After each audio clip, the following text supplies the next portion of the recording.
Question number 2 कुछ इस प्रकार है। Angle of elevation of top of a tower from point A on the ground is 30 degree. तो चलिए एक टावर बना देते हैं। ये ग्राउंड लेवल है हमारा, इसको ग्राउंड लेवल समझ लेते हैं। ये हमारा हॉरिजॉन्टल लेवल या ग्राउंड लेवल। एक टावर खड़ा है एक। तो angle of elevation of top of a tower from a point A on the ground, तो ग्राउंड में कोई पॉइंट है ए, तो यहां से टॉप ऑफ द टावर का एलिवेशन का एंगल कितना है 30 डिग्री। तो यहां से 30 डिग्री है, ये पॉइंट ए है, ये चीज यहां मिल चुका है हमें। ठीक है। On moving a distance of 20 metre towards the foot of the tower, on moving a distance 20 metre towards the foot of the tower, तो 20 मीटर इस पोजीशन से हम टावर की तरफ जाना है। ये फुट ऑफ द टावर है, इधर जाने से हो गया अवे फ्रॉम द टावर, इधर जाने से हो गया टुवर्ड्स द टावर। तो चलिए इतना यहां मान लेते हैं, ये 20 मीटर है, यहां से यहां तक गए, इस पॉइंट तक आ गए, इस पॉइंट से चलते चलते the angle of elevation increases to 60 degree. तो अब इस पॉइंट से अब टावर को टॉप में देखेंगे तो कितना हो जाएगा 60 डिग्री। यहां से पता चल रहा है इंक्रीजेस टू लिखा हुआ है, टू इंक्रीजेस टू मतलब उतना हो जाएगा। अगर लिखता इंक्रीजेस बाई तो उतना चीज वो ऐड करते 30, इसलिए increases to 60 degree. Find the height of the tower, ये पॉइंट बी है, तो हमें height of the tower find करना है ये,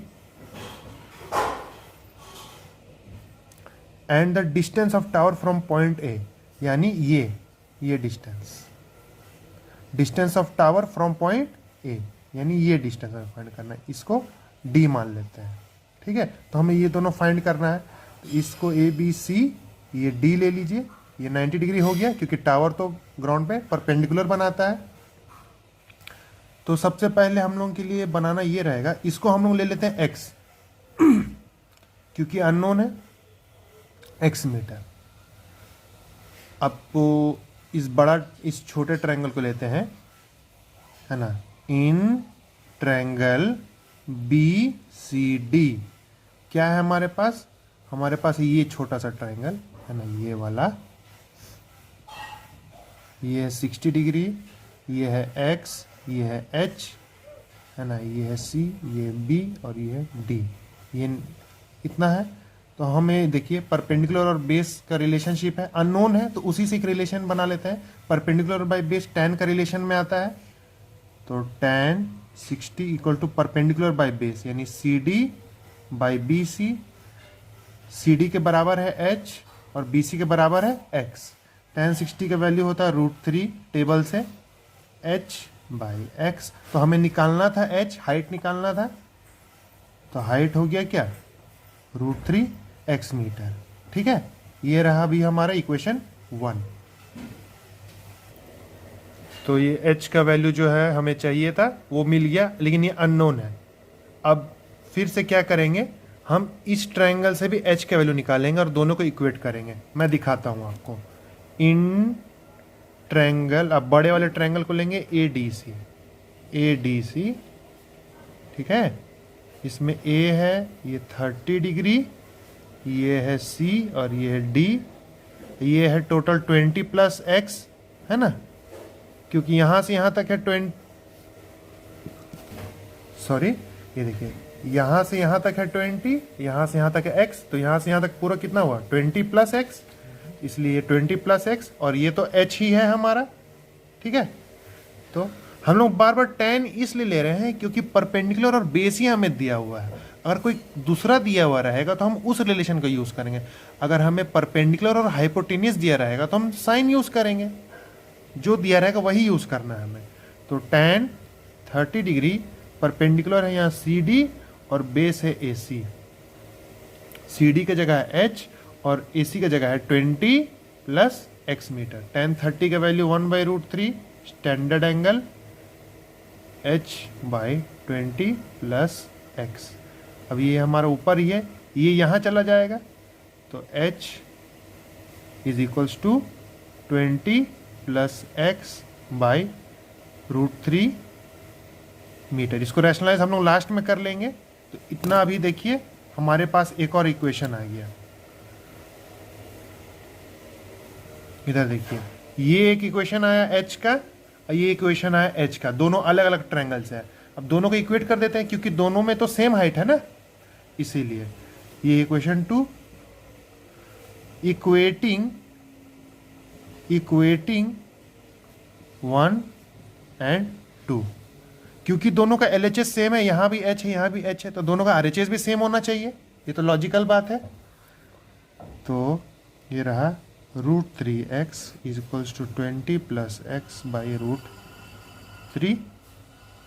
√3 को यहाँ भेजूंगा तो √3x into √3 equals to 20 plus x, तो √3 इंटू √3 3x हो गया, ये हो गया 20 प्लस एक्स, ये x इधर आ गया तो माइनस हो जाएगा, माइनस एक्स इक्वल्स टू 20, तो 2x equals to 20, x equals to 20/2 cancel हो गया, आया 10 मीटर। तो ये x क्या चीज़ है हमारा, x है हमारा ये वाला वैल्यू, ये BC का वैल्यू आया कितना 10, ये आ गया 10, यानी ओवरऑल हो गया हमारा AC कितना 20, यही तो हमें निकालना था। Distance of tower from point A, distance of tower point A है मेरा AC, ये है सेकेंड पार्ट आंसर का। AC equals to AB plus BC, AB plus BC 20 plus 10 equals to 30 metre. और फर्स्ट पार्ट देखिए, ये हमें हाइट निकालना था, तो अब हाइट निकालना, हाइट है जो कि CD के बराबर, CD जो कि है बराबर √3x, x का वैल्यू हमने निकाला है ये 10 इधर से, तो 10 √3 मीटर, यानी 10 इंटू 1.732 मीटर, 17.32 मीटर, ये हमारा आंसर आ गया हाइट ऑफ द टावर का। That's all guys, easy. और प्रॉब्लम होने से कोई प्रॉब्लम ही नहीं है। कमेंट सेक्शन किस लिए है, कब काम आएगा। हाइट एंड डिस्टेंस का दूसरा वीडियो, और हम लोग करने जा रहे हैं एक नया क्वेश्चन। तो क्वेश्चन कुछ इस प्रकार है, in a violent storm a tree got bent by the wind, the top of the tree meets the ground at an angle of 30 degree at a distance of 30 meter from the root. At what height from the bottom did the tree get bent? Find total height of the tree. तो बोल रहा है कि एक violent storm आया था, तूफान आया था, जिसके चलते अ ट्री गॉट बेंट, जिसके चलते पेड़ टूट करके मुड़ गया, टूट करके अलग नहीं हुआ, बस बेंड हो गया। जैसे कि ये है ग्राउंड हमारा, ये हमारा ग्राउंड, इसमें एक ट्री है, ट्री को एक सिंगल लाइन से रिप्रेजेंट कर लेते हैं, डायग्राम बनाना इजी रहेगा। तो अब विंड के चलते ट्री सपोज यहाँ से बेंड कर गया, इस पॉइंट से बेंड करके, और ये वाला जो पार्ट है इसको ऐसे टच कर गया, अलग नहीं हुआ, बस इस पॉइंट से बेंड हुआ है। तो हमें ये बोलना है, ये जो एंगल बनाया, the ground at an angle of 30 degree, at an angle of 30 degree. तो ये कितना डिग्री अब बना रहा है, इसका जो ट्री का जो टॉप है जो टूट गया 30 डिग्री, और ये कितना डिस्टेंस है फ्रॉम द रूट, ये रूट है, रूट से कितना डिस्टेंस है इसका 30 मीटर है। At what height from the bottom did the tree get bent, तो नीचे से कितने हाइट के बाद ट्री जो है बेंट हो गया, मतलब हमें ये हाइट निकालना है, ये हाइट निकालना है, find the total height of the tree, और हमें ये हाइट भी निकालना है, तो ये हमें निकालना है। ये स्मॉल h हो गया, ये हो गया कैपिटल H, इसको नाम दे दिए ABC, ये तो 90 डिग्री है। तो ये रहा हमारा सिंप्लीफाइड डायग्राम, ये हमारा ग्राउंड लेवल XY ले लिया जाए। तो अब हमें देखिए क्या रिलेशन निकालना है, ये एक तो एक राइट एंगल ट्रायंगल हो गया, हमें रिक्वायरमेंट है यहाँ परपेंडिकुलर की, और हमें बेस दिया गया, फिर से वही रेशियो।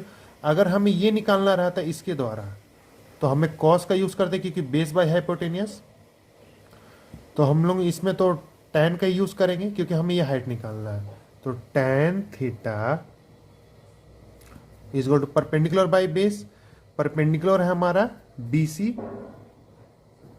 BC बाय AB, तो tan थीटा मेरा है कितना 30 डिग्री। देख रहे हैं ना, हर जगह आप वैल्यूज याद रखना होगा। BC का वैल्यू हो गया जो हमें निकालना है वो h हो गया, और AB का वैल्यू है 30 मीटर। tan 30 का वैल्यू होता है 1/√3 और ये हो गया h/30। तो इसको क्रॉस मल्टीप्लाई करेंगे तो ये यहाँ चला जाएगा, है ना, तो h हो जाएगा 30/√3 मीटर। मैंने बताया था कि नीचे रूट नहीं रखते, उसको रैशनलाइज कर देंगे, तो ये हो जाएगा 30√3/3 मीटर। ये कैंसिल होकर 10 हो जाएगा, ये मिलेगा 10√3 मीटर। 10 इंटू √3 का वैल्यू बताया था 1.732 मीटर, ये हो गया 17.32 मीटर। ये हो गया इतना पार्ट। अब इसका टोटल हाइट निकालने के लिए हमें ये हाइपोटेनियस निकालना होगा। इस पार्ट को डी मान लीजिए, क्योंकि CD इक्वल्स टू AC, वही पार्ट तो टूट करके बेंट हुआ है, तो इसलिए अब हमें हाइपोटेनियस निकालना है। तो दो तरीके से निकाल सकते हैं।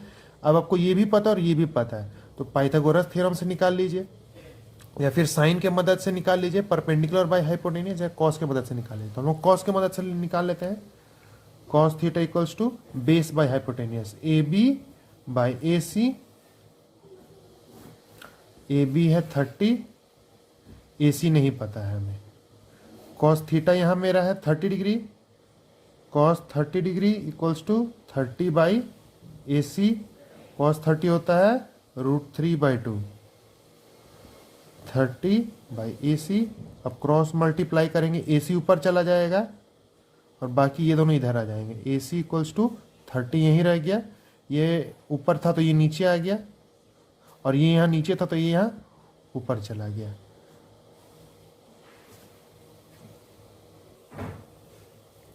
तो अब ये AC हो गया 30 इंटू 260 और √3 का रैशनलाइजेशन, तो 60√3/3 ये कैंसिल हो गया, ये हो गया 20 यानी 20 इंटू 1.732, तो इसका मल्टीप्लाई कर लीजिए 34, तो 34.64 मीटर। ये हो गया ये वाला पार्ट। ये आया AC, हमारा AC आया 34.64 और हमारा BC आया था 17.32, क्योंकि H हम लोगों का BC था। अब टोटल हाइट निकालना है, तो टोटल हाइट तो यहाँ से आपको समझ में आ ही गया होगा। AC plus BC total height equals to ये है H is equals to BD। BD को हम लोग ब्रेक कर सकते हैं BC प्लस, सॉरी यहाँ प्लस साइन होगा, BC प्लस CD। अब BC CD को क्या से रिप्लेस कर सकते हैं CA, तो H हो गया BC है हमारा ये रहा 17.32 और CA है हमारा, कहाँ गया, AC है 34.64 मीटर। ऐड कर देने से इन दोनों को ये आ गया। हम लोग इसको ऐसे भी डायरेक्ट ले सकते थे। ये जो है हमारा 10√3 और ये जो वैल्यू था ये था हमारा 20√3। दोनों को ऐड करने जाएंगे तो देखिए √3 दोनों में है, √3 कॉमन निकल गया, क्या बचा 10 + 20 मीटर। 10 + 20 हो गया 30√3 मीटर। 30 इंटू 1.732, अब मल्टीप्लाई कर दीजिए, आपको उसका वैल्यू मिल जाएगा। यही हमारा आंसर। किसी क्वेश्चंस में ये ऐसा बनाना ज़्यादा इजी हो जाता है, एक साथ वैल्यू को ऐड करके फिर बाद में वैल्यू पुट करना, कहीं वैल्यू पुट करके सॉल्व करना इजी हो जाता है। तो इस क्वेश्चन में ये चीज़ ज़्यादा इजी था, फाइनल में वैल्यू पुट करना। तो ये सम हो गया, नेक्स्ट सम की तरफ चलते हैं।